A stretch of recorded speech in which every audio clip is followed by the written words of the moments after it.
pas d'intro sous le côté. Pas d'intro sous le côté parce que là, il faut parler. Et genre vraiment en parler. Le match qu'a pondu le Paris Saint-Germain, c'est pas normal. Clairement pas normal. Oui, tu gagnes. Et j'en suis très content. Et la manière dont tu gagnes, ça, c'est pas possible. Tu peux pas gagner de cette façon. Salut la team, j'espère que vous allez bien. Très content de vous retrouver aujourd'hui pour cette toute nouvelle vidéo sur la chaîne. Et c'est une vidéo que j'ai dû tourner une première fois. Et je me suis dit, j'étais encore un peu trop à chaud. Préféré la tourner à froid. Donc j'ai laissé un petit peu de temps pour écouler. Là, je suis prêt à la faire. On va parler du match entre le Paris Saint-Germain et Tottenham pour la 5e journée de Ligue des Champions. Il y a beaucoup de choses à dire sur ce match. Et je vais passer les trucs qui servent un peu à rien. Mais on va parler des trucs très importants. Déjà, il faut parler d'un truc. Vivement la trêve. Vivement la trêve parce qu'au niveau de la situation du Paris Saint-Germain, ça devient extrêmement compliqué. Et ça devient compliqué par une seule chose, la fatigue et les blessés. Au niveau de la fatigue, Vitinha est fatigué, Neves est fatigué, Luiz est fatigué, Varane est fatigué, Barcola est fatigué, Nuno Mendes, il est fatigué plus blessé. Les Kangin commencent à fatiguer. T'as 7 joueurs que tu peux mettre sur le terrain qui sont fracassés. Ils sont fracassés, ils sont morts. Et après, tu as la partie des blessures. La partie des blessures, tu as Ousmane qui revient de blessure tranquillement. Nuno Mendes qui s'est re-blessé. Tu as Désiré Doué qui est toujours blessé. Donc pareil, tu as 3 joueurs hyper importants qui sont blessés. J'ai oublié Hakimi, pardon. Hakimi est blessé. Donc, entre les blessés et la fatigue, forcément que c'est compliqué. Ton équipe, elle doit être remaniée. Tu me fais beaucoup plus jouer les titiers parisiens. Mais c'est pas le problème. Il faut les faire jouer. Il faut qu'ils prennent de l'expérience sur le terrain. Je suis pour faire jouer les titiers parisiens. Le problème des titiers parisiens, c'est qu'ils n'ont pas assez d'expérience sur certaines choses. Mayoulou, je t'aime beaucoup. Mais tu presses pas. Tu fais acte de présence. Mais tu presses pas. Dembélé presse. Toi, tu ne presses pas. Et c'est ça le problème. Il faut presser.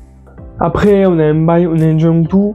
Pareil, eux, c'est des joueurs qui sont très bons, qui peuvent faire la différence, qui peuvent gagner leur 1v1. Mais le problème, c'est qu'eux, dans leur dernier geste, la dernière passe, le dernier centre, la frappe, ils sont pas bons. Ils sont pas encore assez bons, parce qu'ils vont y être. Mais ils sont pas encore assez bons. Et au Paris Saint-Germain, il faut que tu réussisses ton dernier geste, la dernière passe, dernier centre, dernière frappe, dernière accélération, la dernière différence. Dans le contenu du match du PSG, je suis désolé, et j'ai trouvé ça mauvais. J'ai trouvé ça très mauvais. Reculé beaucoup trop, t'allais pas assez de l'avant, vraiment pas assez. Les latérales qui n'étaient pas assez des pas les ailiers, que Varane descendait pas assez. Lee, bon, descendait quand même plus souvent que Varane, mais des fois il descendait pas. Youlou, bon, c'est un 9, mais il revenait pas beaucoup de décrochés pour les milieux non plus. Sachant que Hernandez a pris rouge en Ligue des Champions, et qu'on n'a pas de doublure. Il y a moyen qu'on trouve un Beraldo défenseur gauche. Je pense qu'il y a moyen qu'on trouve un latéral gauche qui s'appelle Beraldo. Je pense. Hein. Mais ouais, ça a été très très mauvais dans le jeu. Ça a été mauvais. Ça mettait très peu la balle au sol. Ça peinait à dégager. Et pourtant, Tottenham n'est pas une équipe qui presse énormément. Ils ont pressé beaucoup parce que, voilà, ils voulaient la balle quand même. Mais Tottenham n'est pas une équipe qui presse énormément. On pouvait largement ressortir. Et on peinait des fois. On peinait vraiment à ressortir les ballons. Et ça, c'est pas normal. C'est une de nos spécialités au Paris Saint-Germain. Tu n'arrives pas à faire ta spécialité. C'est un petit peu compliqué quand même. Ensuite, on va parler d'un truc. Et ça se passe chez Tottenham.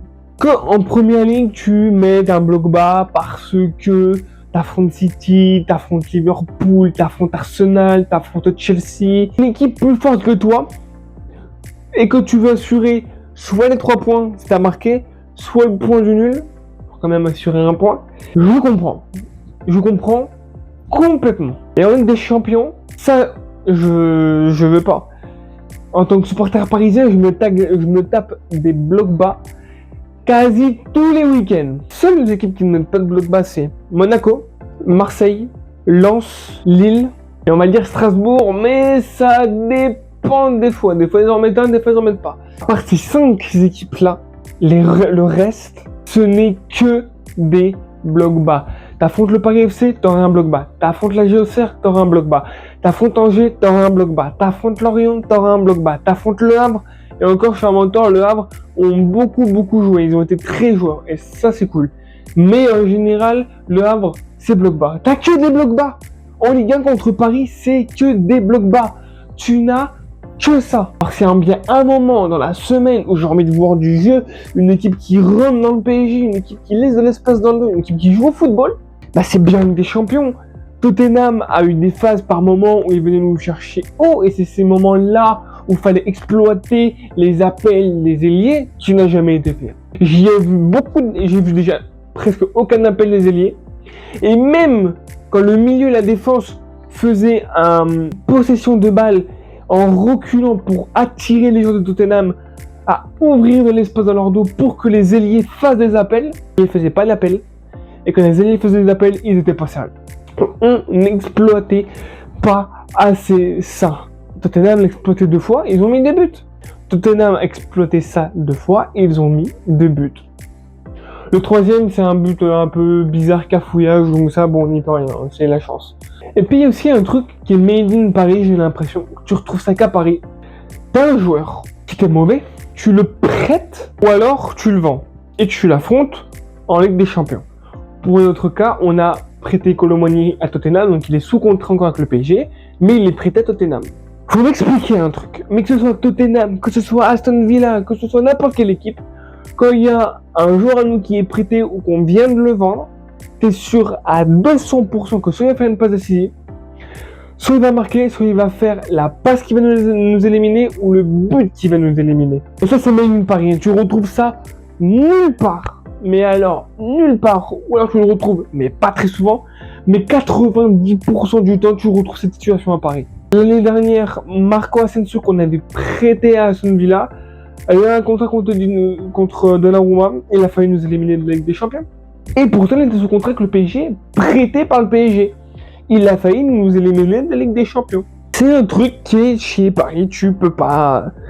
Regarde, Kolo Muani fait la passe pour Richarlison, Kolo Muani marque le 3e but. Sur les 3 buts de Tottenham, il y en a 2 où Kolo Muani a fait la passe B et a marqué le but. Ça, c'est même Paris. Et je suis même plus choqué. Je sais très bien que, par exemple, si on affronte Tottenham, Kolo Muani ou Xavi Simons vont faire une passe qui va mettre un but, ou alors ils vont marquer eux-mêmes. C'est sûr à 200%. Mais sinon, dans la globalité, tu prends tes 3 points, tu es 2e de Ligue des Champions, tu gagnes 5-3, bon ça fait chier que encore ceux qui marquent ne sont pas des attaquants, mais sont des milieux de terrain. Ça c'est hyper relou quand tu vois que c'est Vitinha qui te remet une première fois dans le bain avec une trappe exceptionnelle, hein. Je sais même pas comment il a fait, et qui pour le 2-2 te remet dans le bain. Enfin, t'as des attaquants, ils te servent à quoi, frère? T'as des attaquants, frère, ils te servent à quoi? Ils te servent à rien. C'est soit Neves, soit Vitinha qui le remettent dans le bain. T'as jamais d'attaquant qui le fait. Très dommage, hein. Mais voilà, tu prends les 3 points, t'es 2e de Ligue des Champions, tu gagnes, t'es l'équipe qui gagne le plus ces matchs de Ligue des Champions sur une année civile. Mais bon, voilà. Dans le contenu du match, encore une fois, j'ai pas trouvé ça ouf. Oui, certes, les 3 points, mais le contenu n'était pas celui que j'attendais. En tout cas, c'est tout pour cette vidéo. J'espère que tu l'as kiffé. N'hésite pas à me dire dans les commentaires de cette vidéo ce que tu en as pensé. J'ai préféré faire un retour à froid que faire un retour à chaud. Parce que la première vidéo que j'ai fait était un retour à chaud. Bon, on va dire que j'ai insulté pas mal de darons. Un peu, c'est peu de le dire. Ah oui, c'est vrai, je t'avais oublié, toi. Oui, quand t'es énervé, moi je mâche pas mes mots quand je suis énervé. Hein. Oui, je pense qu'on a vu ça. Oh, j'ai même plus les mots avec toi. J'ai même plus les mots. Voilà, petit retour à froid, un retour un peu plus calme, un peu plus posé sur la situation.